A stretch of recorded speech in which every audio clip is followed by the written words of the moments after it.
Hey, what's up? This is Vegan Live Fit.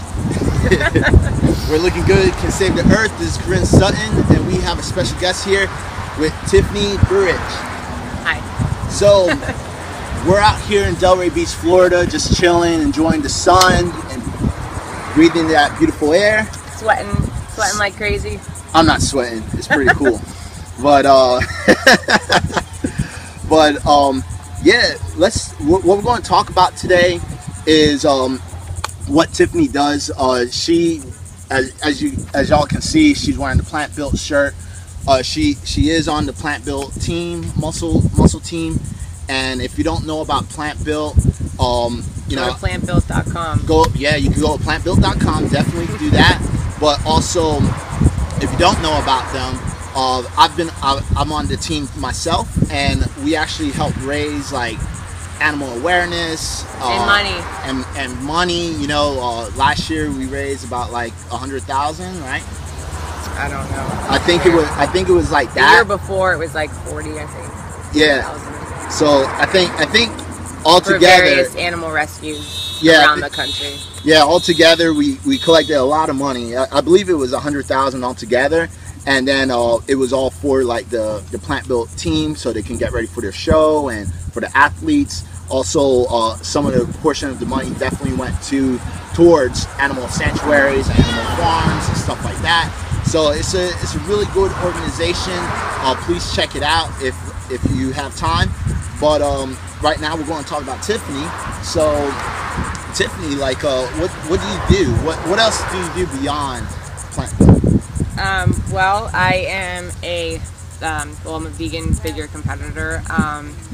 I also do online fitness training, nutrition coaching, competition coaching, and personal training, and yeah. And you've been featured in like multiple magazines too, right? Yes. And books. Yes. Can you name some? Vegan Health and Fitness magazine, Women's Health magazine. Robert Sheets' book. Yeah. Shed It. Shred It. Yes. Shred It. One. Yeah. Two. And yeah. All right. Cool. And with everything that you've done, what made you go vegan? Like, what made you actually decided, like, all right, I want to be a trainer, I want to try to help people out, because I'm a fitness trainer too. And if you saw the last video with Mark, you know, he was a trainer too, but I want to get it more on a feminine side of like what really pushed you to do it. I decided to become a trainer when I was about 20, just because I was into fitness. I was doing fitness modeling, and I just wanted to help people, and I loved working out. And if I can get paid to work out, I mean, who doesn't love that? So, yeah. And helping people get healthy, and a lot of people don't know what to do in the gym, and a lot of times in the gym, I see so many people doing the wrong thing all the time, and it's very frustrating. And you can't really can't go up to somebody because they get offended very easily. There's other trainers in the gym, you're stepping on their toes. So definitely, you know, I started doing regular personal training that way. To transition to the online training is great because I have clients all over the world who can't necessarily find a trainer in their area that they like. They can't afford one-on-one training, so it's a cheaper method. You get, you know, everything you need and constant motivation and videos and all the, you know, everything that you need to get started for like a quarter of the price would cost you to go to a trainer every day. And you can also, you know, they might not have vegan trainers, you know, in Australia in certain parts or over in Europe or wherever. As far as becoming a vegan, that was about 7-8 years ago.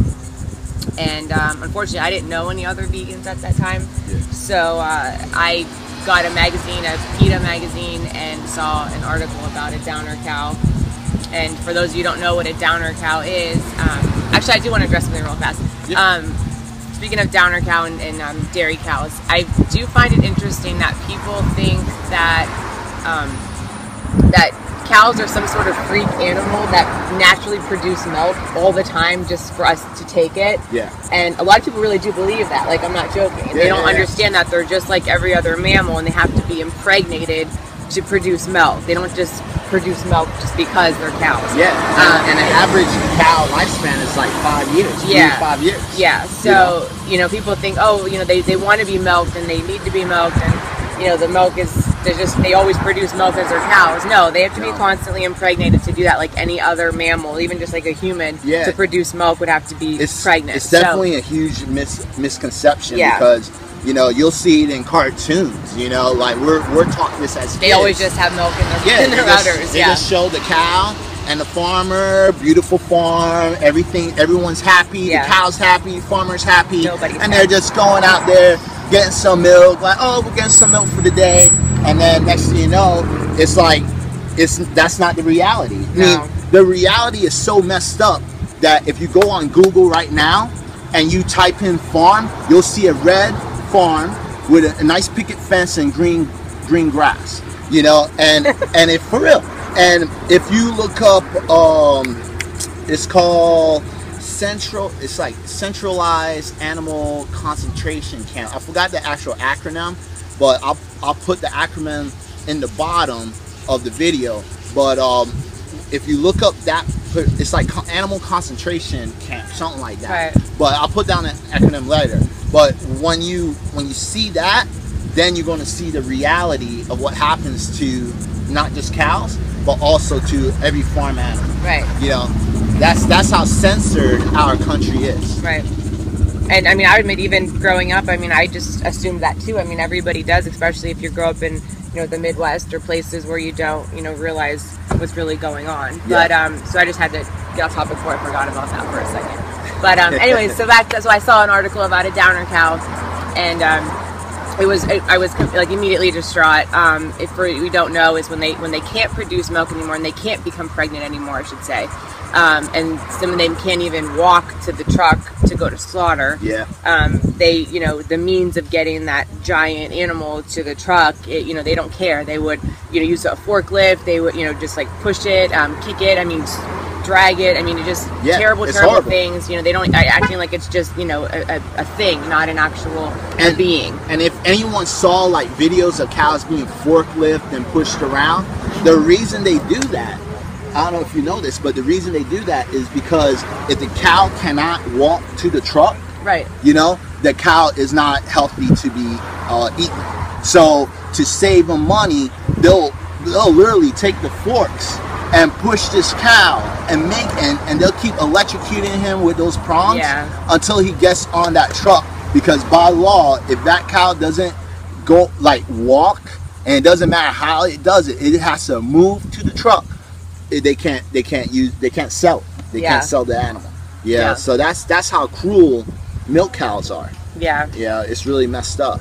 And you know, I don't want to put anything against vegetarians because they're still helping a lot, but if you think that being a vegetarian doesn't contribute to the meat industry, I mean, where do you think the male cows that are born, if they don't go to dairy, the male cows go to get raised for cattle for meat? So even the dairy industry is still, if you're eating dairy, you're still contributing to meat, even if you don't eat meat. Yeah. I don't know if people really put all of that together either. Yeah. But you know, I was really upset by reading that article. I didn't know any other vegans, and so I decided right then and there I was going to cut out, you know, red meat and pork. I didn't know enough at that time, but I needed to educate myself on, you know, getting my proper nutrition, how to cut things out. So I cut out a different food group every couple months for a whole year to make sure that I knew that I could be, you know, done and so you full did vegan. A transition? Yeah, I did an actual transition period, and it was the best, and I think, you know, it's the best route. I offer to people too who don't want to just do it cold turkey, and you also don't get any of those side effects, you know, that some people can have, like digestive issues just from doing it from one right to the other, and you definitely don't get any cravings or anything like that, especially now with so many, like back then, like 8 years ago, they didn't have these amazing like faux meat products and cheese products that they have now, where it tastes and it looks and it, you know, like meat and cheese and all these things. They got meat that even bleeds. It bleeds. Like, I didn't even ask for that much. I didn't need a vegan meat to bleed, but they even have that. They even have that now, you know, for people who wants that true realism of eating meat, and it's still vegan. It's crazy. Like, I'm just like, hey, as long as it tastes good, that's fine with me. But you know, they even got it bleeding now these days. Yeah. That's gross. Yeah, man.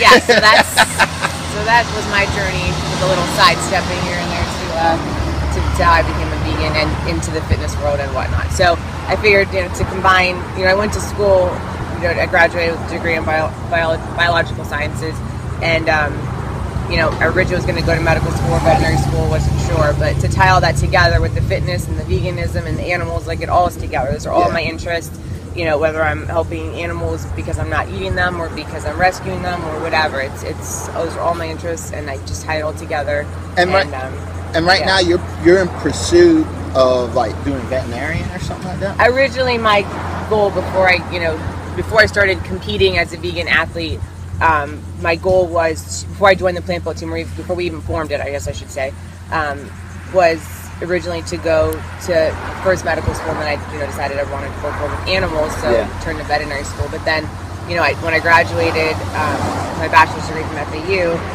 I decided I needed a break from school, and that's when I had a knee injury, and I found, that's why I found like Giacomo and Danny and all those people to form the plant build team. Yeah. And and then I, so I decided to take some time off, compete, pursue other things, start work on my own business, and then revisit that, going back to school, a couple years later, which is what I'm now doing. You're doing that now. Revisiting that, yeah. So that's something you're trying to pursue right now? Yeah, I'll be to go to graduate school. Yeah. Okay, that's cool. And what do you think? I like to hear this. What do you think about veterinarians who aren't vegans? I always thought it's kind of weird when you have someone that saves animal lives. There's certain veterinarians that actually saves endangered species lives, but then they'll go home and eat chicken, cow, and eggs and milk and all that stuff. Yeah. What do you think about that? What's your intake? I don't know. It's such a strange area. I mean, for me, as a vegan, obviously I don't understand it, and I think as anybody who becomes, plant-based and lives a vegan lifestyle, it's hard to wrap your head around people who pick and choose. Okay, I'm gonna eat chicken, but I'm gonna love dogs and cats. Yeah. And there's such a disconnect between the farming animals and what we call pets, and it's disturbing, and it's hard to understand. So I can't, I would never judge somebody based on what they eat, but I can say that I don't understand it. Just like people don't understand vegans. Well, once you turn that corner, it's hard to understand that once you're educated about it, how you can turn a blind eye, because you're not blind to it anymore. Yeah. Now that you've seen what's out there, and you've seen, for a fact what's going on, that these animals are being tortured until they die, horrible living conditions, just being enslavement. I don't understand it, so I don't have an answer for that, because like I said, that's what there is. There's just a huge disconnect in this country and in this world about what is considered a pet and a life worth saving and not eating. I mean, to where we would think of a pig just like by eating our own cat. I mean, it just doesn't make sense. Yeah, so, I mean, I personally think there is a disconnect. Yeah, there's definitely a big disconnect, and also I believe too is that being a veterinarian is very honorable. It's a very honorable thing to do. And I believe veterinarians out there, they should be blessed of actually going out there and actually saving animals' lives. But definitely, if you're a veterinarian, you're watching this video and you're not vegan, like actually take a look at other animals and see the cruelty that's happening to those animals. Because just like in endangered species, they'll go through the same exact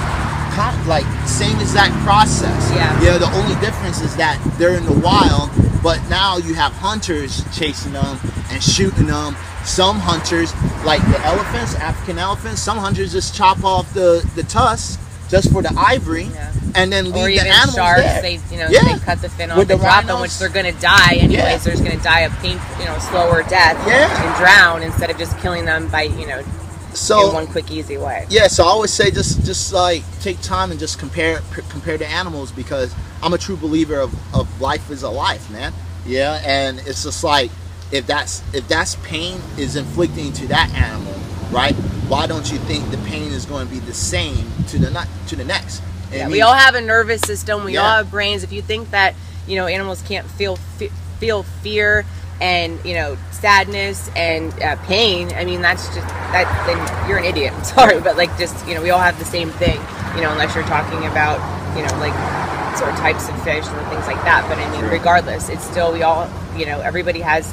These animals can all feel pain. They can all feel fear, and you can see it. I mean, you can see it in their faces. You can see their eyes. You don't think that they actually like cry. I mean, it's even when I was working on a horse, that in the other day. I mean, there was, when you're putting his stuff in the wound, you could actually there was like a little tear coming down his eye, and I mean that's they can feel it. Yeah, of course they can feel it. I just don't know why people think that they can't because they don't speak a language that we can understand, or it I don't know.